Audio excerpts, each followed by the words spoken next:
Okay, we are live. On MTV. We are.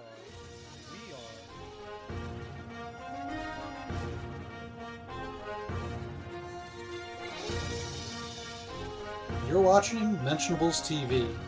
This is the final episode in our review of the Non Sequitur 15 questions Christians cannot answer. This is the 15th question. Enjoy. We atheists get asked all the time what the basis of our morality is.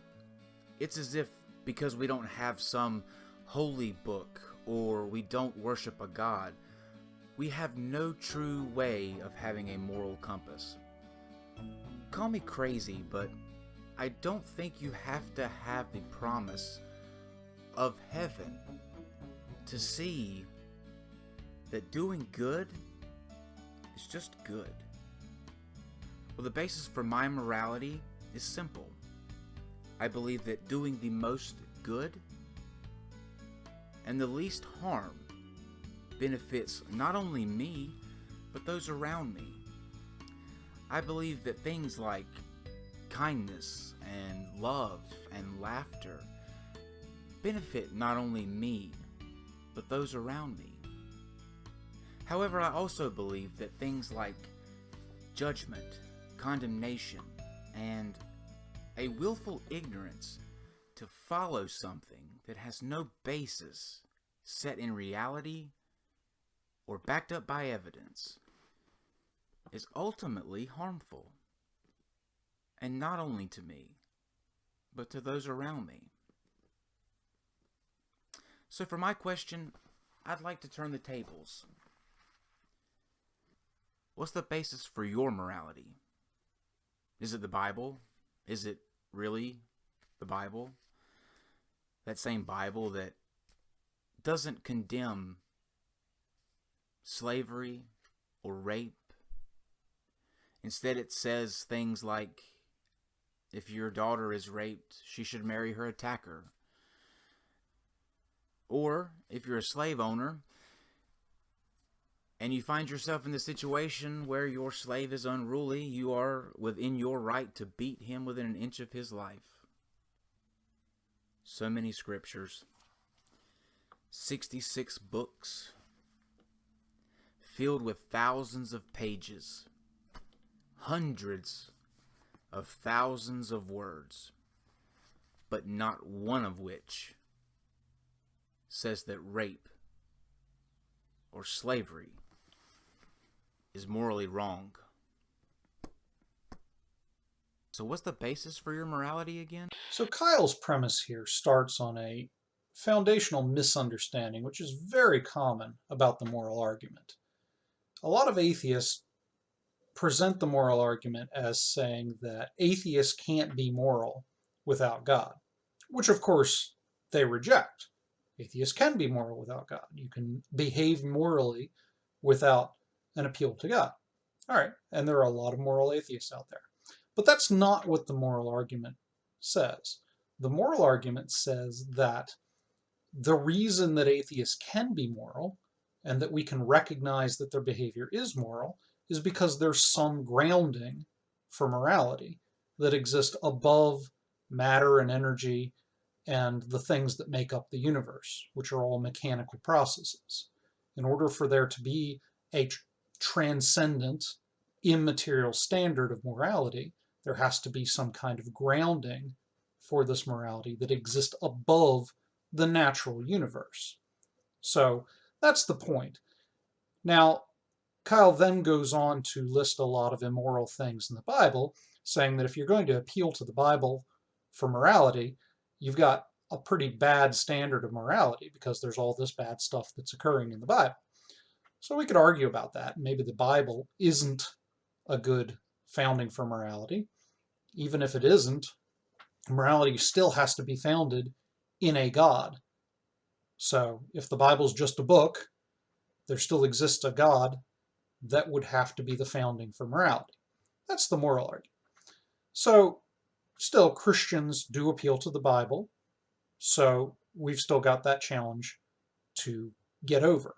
So there's a couple of things that need to be understood here. First of all, yes, there's a lot of bad behavior in the Bible. but a lot of that behavior is just describing people being bad, and people do bad things. Then it's not followed by a recommendation of this behavior. So when King David sleeps with another man's wife and then kills the man because the wife got pregnant, he then goes on to get judged for that. Or when Lot's daughters get him drunk and then sleep with him, at no point were they commanded to do that by God. It's just describing bad behavior, not recommending this behavior. So then we come to like the Mosaic law, and there's a couple of things to understand about that. First of all, these are a bunch of slaves that lived in Egypt and have no social structure whatever, and they're living in the near Middle East. So a lot of what you see in the Old Testament law is taking a completely uncivilized group of people who haven't even become a society yet and giving a basis and framework of morality that they can build up to and start building a society. So you got like slavery, okay? Slavery's bad. But the slavery described in the Old Testament is more of a social structure, something to get people out of poverty.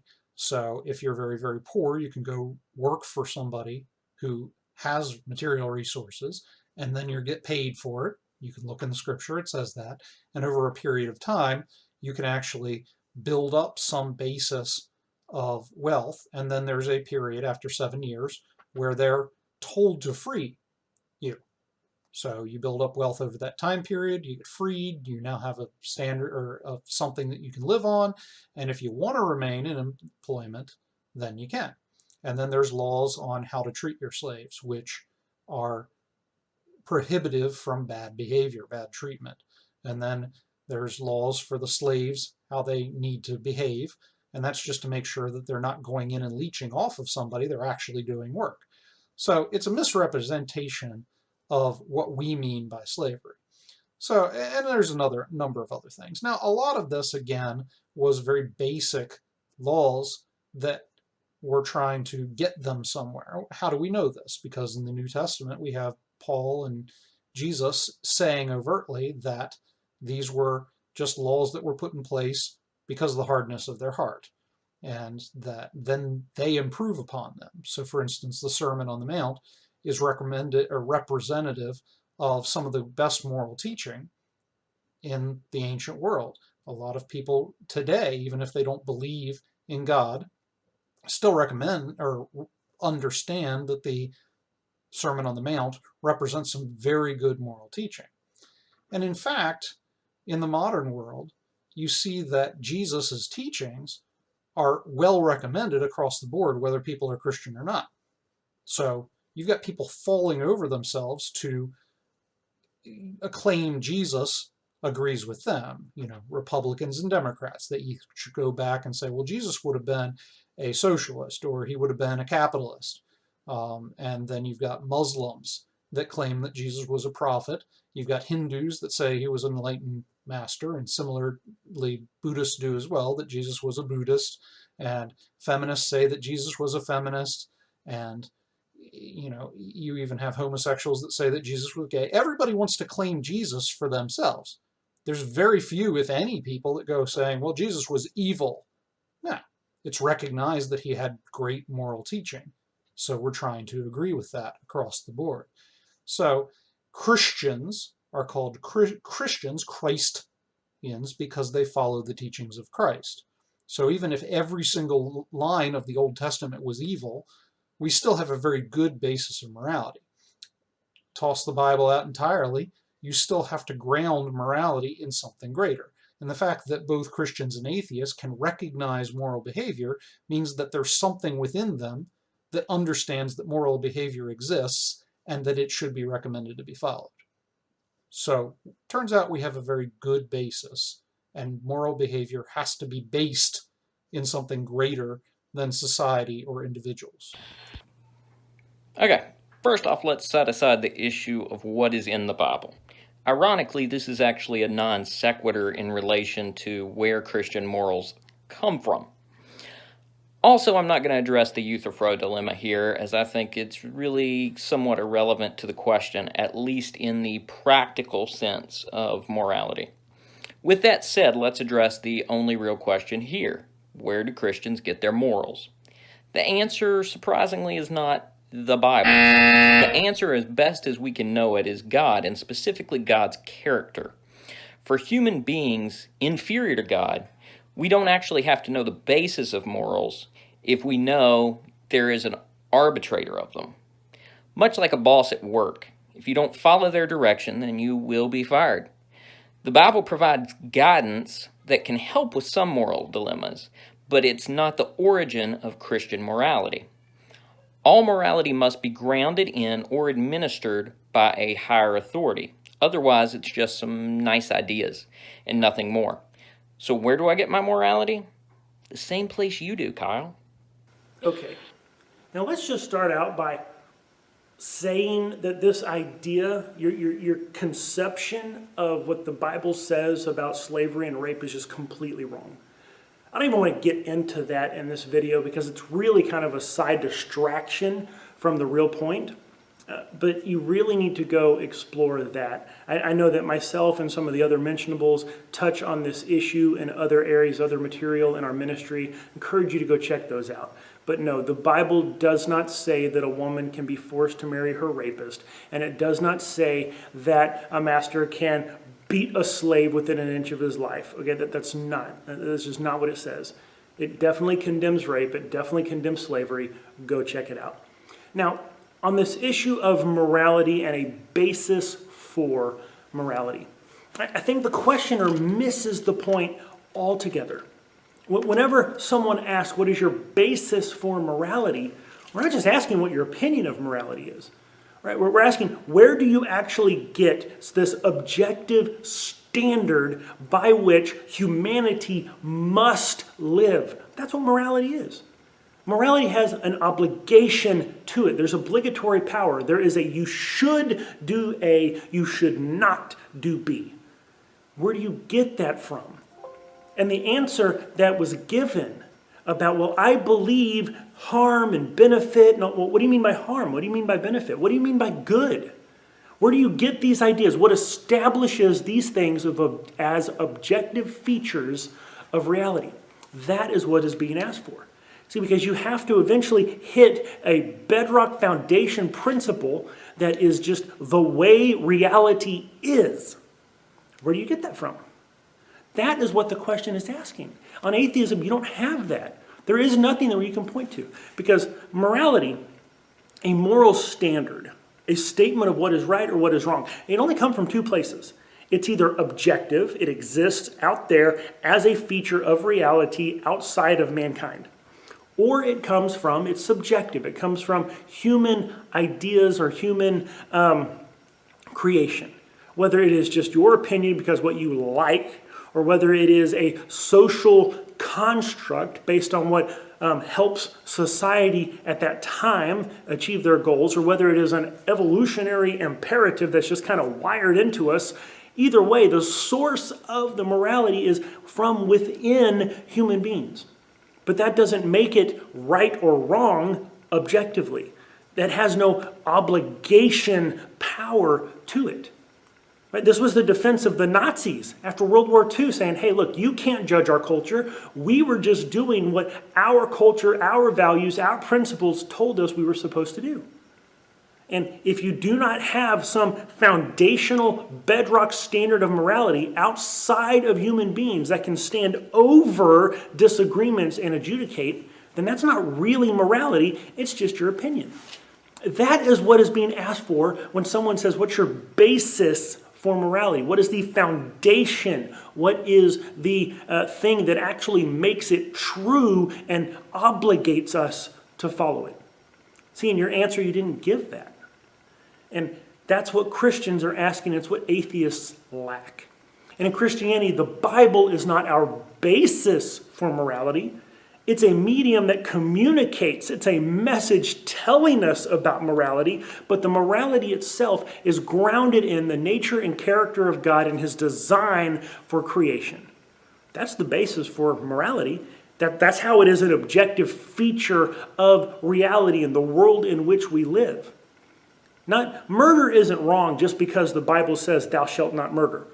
Right? Murder is wrong for other reasons, and the Bible communicates it to us. And so this question, from start to finish, just completely misunderstands the whole idea of what is being talked about in the morality issue and the role the Bible plays and even what the Bible says. So, this is the final question we Christians apparently can't answer. I'm going to refrain from engaging the short little rant in the beginning of his answer, but let me just simply say that I've not found a single compelling reason for anything like objective morality or normative ethics to be grounded on an atheistic worldview, and Kyle's response is really just more of the same. It's not even really in line with some of the more sophisticated attempts by atheistic philosophers to establish a basis for moral realism on atheism or naturalism. And really the best that I can think of that an atheist can do who wants to avoid just all-out nihilism is what my friend Benjamin Watkins presents, building on the work of others, where he just effectively bites the bullet of an axiomatic approach, an almost properly basic appeal to irreducible normativity. That is, that certain things just have moral worth and we stand in an obligatory relation to them, and that's just that. And that we don't need to give justifications for it. It just is what it is, and that's all there is to it. Now, for those who heard my debate with Ben at last year's Mentionable conference, you'll know that I find that totally unwarranted. I mean, literally, it just eschews attempts to provide warrant for the belief or to give any ontic grounding conditions. So, let's just move on from the long lead into the question and move on to the actual question itself.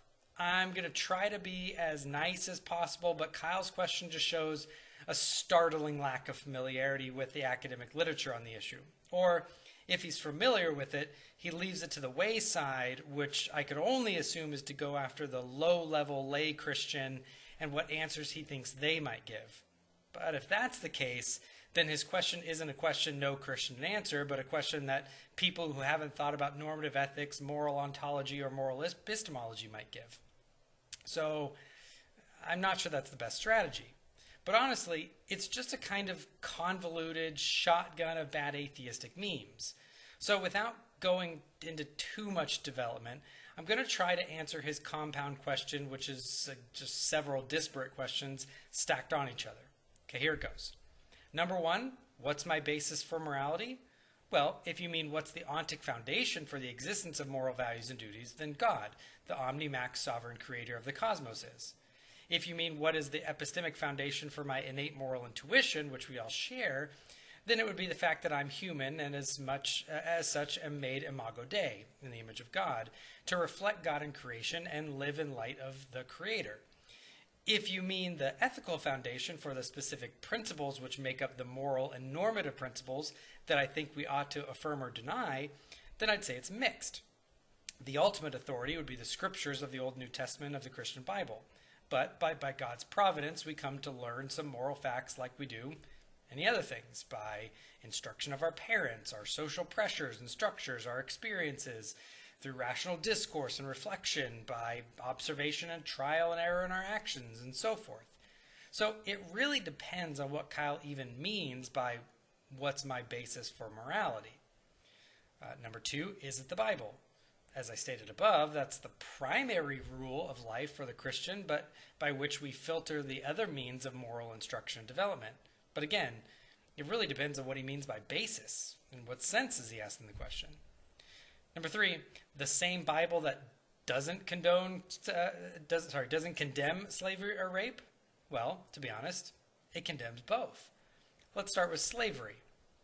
What it doesn't condemn is an economy with provisions for temporary debt servitude.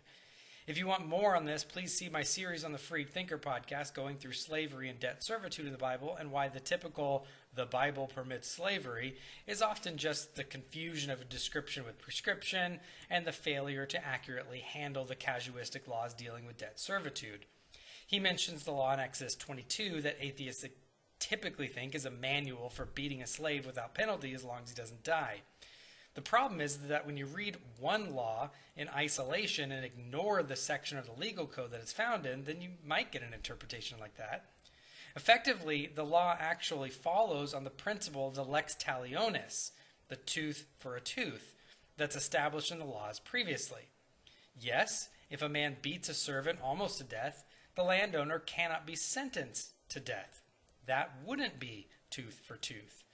But the import of the law before it establishing the lex talionis would mean that the servant would be given his freedom. Some commentators even argue that based on the Hebrew grammar on one point, the landowner may even be responsible for damages and for setting up the former servant with a stipend.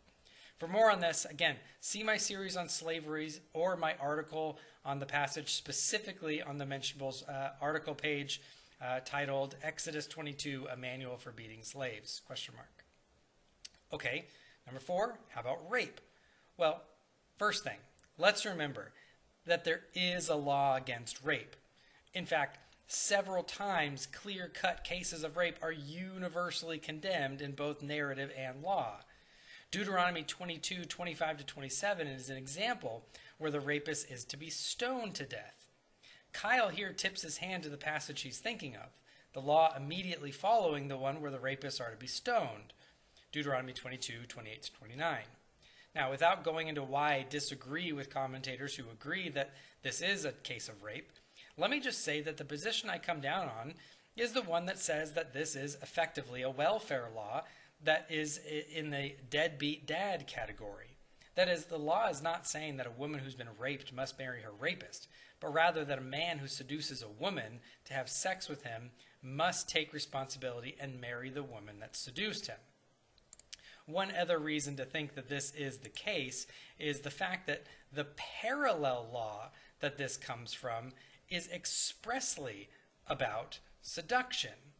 So, when you look at the parallel law, which is found in Exodus 22, we see that. We have to remember, Deuteronomy is literally the re-giving or the second giving of the law. That's what Deuteronomos is, second law.